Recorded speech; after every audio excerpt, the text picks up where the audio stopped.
श्री शिवाय नमस्तुभ्यम। हर हर महादेव।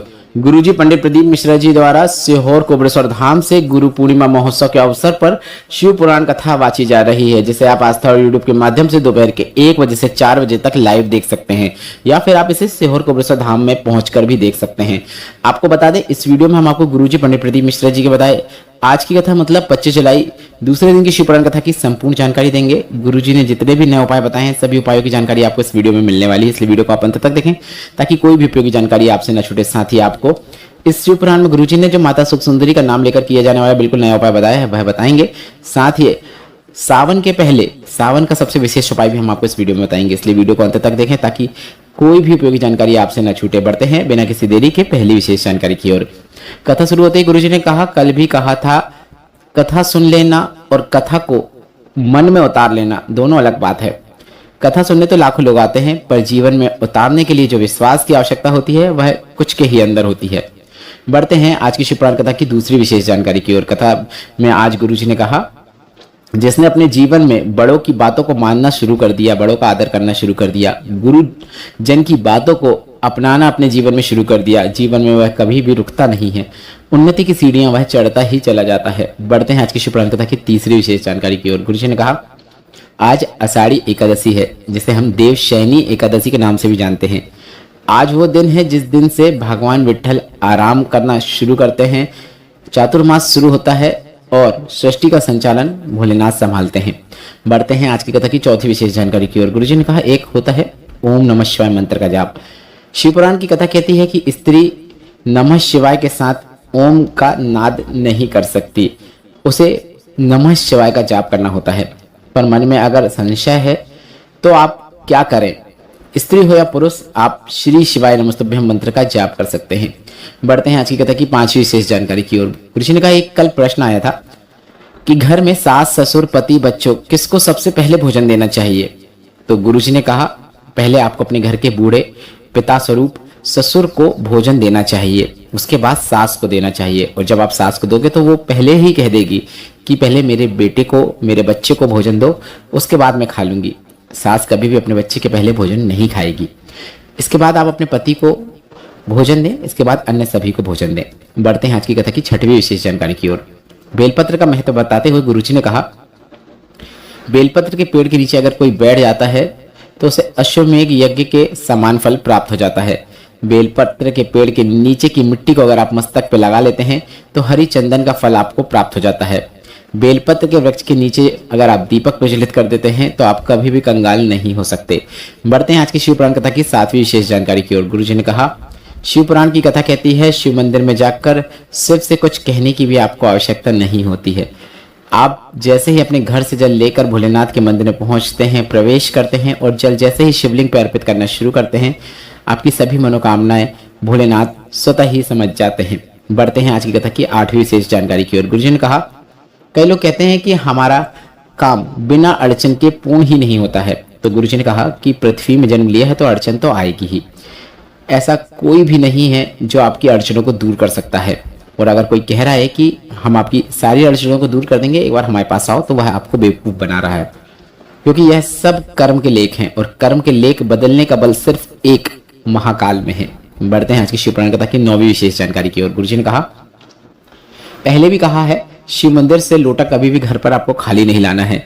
थोड़ा सा जल उसमें प्राप्त करके अपने घर लाना है, जल का थोड़ा सा आचमन करना है, थोड़ा सा सिंचन अपने घर पर कर देना है, क्योंकि शिव पर चढ़ा हुआ जल पवित्र जल हो जाता है। सारे तीर्थ सारी नदियों का पुण्य फल उसमें समाहित हो जाता है। शिवलिंग पर जैसे ही आप कोई भी जल अर्पित करते हैं, वह जल साधारण नहीं होता है, और उसका जब आप आचमन करते हैं या फिर घर में सिंचन करते हैं तो आपको कई प्रकार के शुभ फल प्राप्त होते हैं। बढ़ते हैं 10वीं विशेष जानकारी की ओर। ममता पुष्पत जी राजगढ़ ब्यावरा से पत्र लेकर आई, जिसमें उन्होंने लिखा, सोसाइसिस की बीमारी थी, बहुत परेशान थे, कई जगह दिखाने के बाद भी कोई लाभ नहीं मिल रहा था। इसके बाद किसी के कहने पर आपकी कथा सुनना शुरू किया।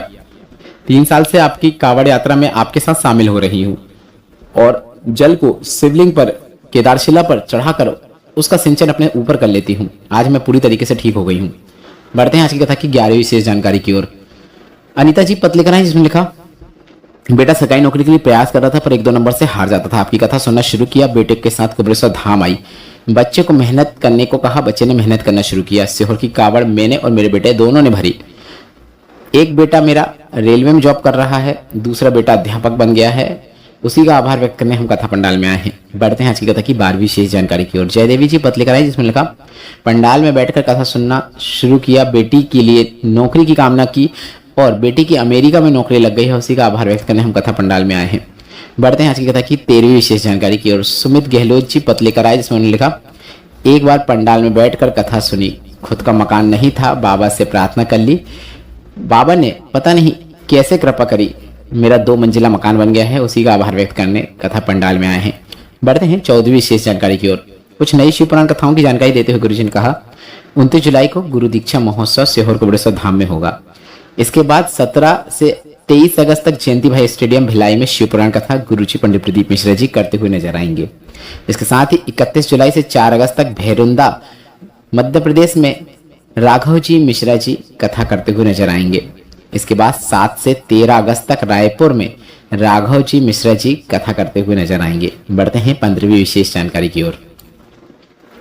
गुरुजी ने कहा कि आपको पता है कि रुद्राक्ष की उत्पत्ति कैसे हुई, रुद्राक्ष का जन्म कैसे हुआ? तो गुरुजी ने कहा, यह भोलेनाथ के नैन अश्रु से हुआ, पर ऐसे कैसे भी नैन अश्रु नहीं। त्रिपुरासुर का बहुत अधिक आतंक था, सभी देवी देवता उससे युद्ध में पराजित हो गए थे। उसे मारने के लिए अघोरास्त्र की आवश्यकता थी, जिसे प्राप्त करने के लिए भोलेनाथ ने 87,000 वर्षों तक बिना आंख को बंद किए तपस्या करी। इसके बाद उन्हें अघोरास्त्र प्राप्त हुआ और जैसे ही भोलेनाथ ने अपनी आंखें बंद की तो उनके नैन से एक अश्रु टपका, जिससे रुद्राक्ष की उत्पत्ति हुई। बढ़ते हैं आज की कथा की 16वीं विशेष जानकारी की ओर। गुरुजी ने कहा, रुद्राक्ष को जब आप अपने गले में पहनते हैं तो आपके शरीर में आपको एक अलग ही ऊर्जा का अनुभव होता है। रुद्राक्ष जल शिवलिंग पर चढ़ाकर जब आप उसका आचमन करते हैं तो कई प्रकार के रोगों से आपको मुक्ति प्राप्त होती है। बढ़ते हैं 17वीं विशेष जानकारी की ओर। शोभा देवी जी पत्र लिख रहे हैं जिसमें लिखा, 25 साल से गले में गठान थी, कई लोगों को दिखाया, कई लोगों ने कुछ के कुछ कहा, कई जगह इलाज भी कराया, आपकी कथा सुनना शुरू किया, शिव पर चढ़े हुए जल का आचमन करना शुरू किया, पंडाल की मिट्टी को गले से लगा लेती, आज पूरी तरीके से ठीक हूँ, उसी का आभार व्यक्त करने कथा पंडाल में आई हूँ। गीता देवी जी पत्र लिख रहे हैं जिसमें लिखा, बेटी के बच्चेदानी में गांठ हो गई थी, जांच कराई तो पता चला कि कैंसर हो गया है, जो कि लंग्स तक पहुंच गया है, बीमारी बहुत गंभीर बताए, कीमो भी हमने कराया पर लाभ नहीं हो रहा था। पड़ोसन के कहने पर रुद्राक्ष जल का आचमन कराना शुरू किया, 3 बार पशुपतिनाथ व्रत भी किया, बच्ची आज पूरी तरीके से ठीक है, उसी का आभार व्यक्त करने कथा पंडाल में आए हैं। बढ़ते हैं 18वीं विशेष जानकारी की ओर। गुरु पूर्णिमा के अवसर पर आपको गुरुजी ने कहा एक कीमती चीज बता रहे हैं।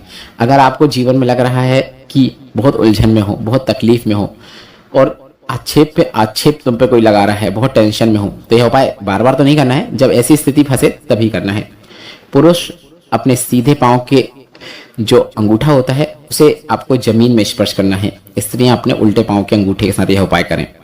पर आप कहीं पर बैठे हैं, कुर्सी है या ऊपर स्थान में बैठे हैं, तब आपको स्पर्श करना है, क्योंकि सिर्फ जमीन में आपके एक अंगूठे का स्पर्श होना चाहिए और किसी भाग का स्पर्श नहीं होना चाहिए।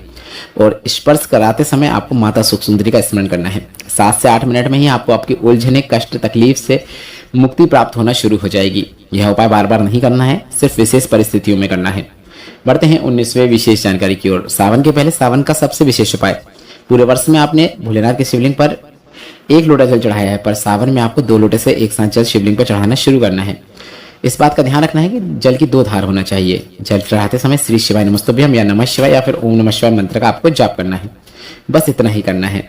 इतना कर देते हैं आप तो आपको कुछ भी बोलने की आवश्यकता नहीं है। भोलेनाथ आपकी सभी मनोकामनाओं को स्वतः ही समझ जाते हैं और इसी सावन में आपको लाभ देखने को मिलता है। बढ़ते हैं 20वीं विशेष जानकारी की ओर। सावन का मेला 30 जुलाई से शुरू होगा, जिसमें लोग सीहोर के आसपास से सीहोर कोबरेश्वर धाम पहुंचकर सावन में जल केदार शिला में अर्पित करके सावन की कावड़ यात्रा करते हैं। 25 अगस्त को गुरुजी पंडित प्रदीप मिश्रा जी भूम प्रदोष का दिन है। इस दिन कावड़ यात्रा करते हुए नजर आएंगे, जिसमें आप भी शामिल हो सकते हैं। इस वीडियो में हमने जितनी भी जानकारियां बताई हैं सभी गुरुजी पंडित प्रदीप मिश्रा जी ने अपनी जो शिव पुराण कथा चल रही है उसमें बताई है, जो कि गुरु पूर्णिमा शिव पुराण कथा है सीहोर कोबरेश्वर धाम में। इस वीडियो से संबंधित जितने भी आपके प्रश्न हैं वे सभी प्रश्न आप कमेंट बॉक्स के जरिए पूछ सकते हैं। और मेरे द्वारा दी गई जानकारी अगर आपको थोड़ी सी भी उपयोगी लगी है तो इस वीडियो को लाइक करके कमेंट बॉक्स में आप श्री शिवाय नमस्तुभ्यम या फिर हर हर महादेव जरूर टाइप करें। हम आपके सभी प्रश्नों को पढ़ते हैं। आप ऐसा ना सोचें कि हम आपके प्रश्नों को नहीं पढ़ते हैं। भले ही कुछ दिनों बाद उत्तर दें, पर आपके सभी प्रश्नों का उत्तर आपको जरूर मिलेगा। वीडियो को लाइक करें, ज्यादा से ज्यादा लोगों के साथ साझा करें। श्री शिवाय नमस्तुभ्यम। हर हर महादेव।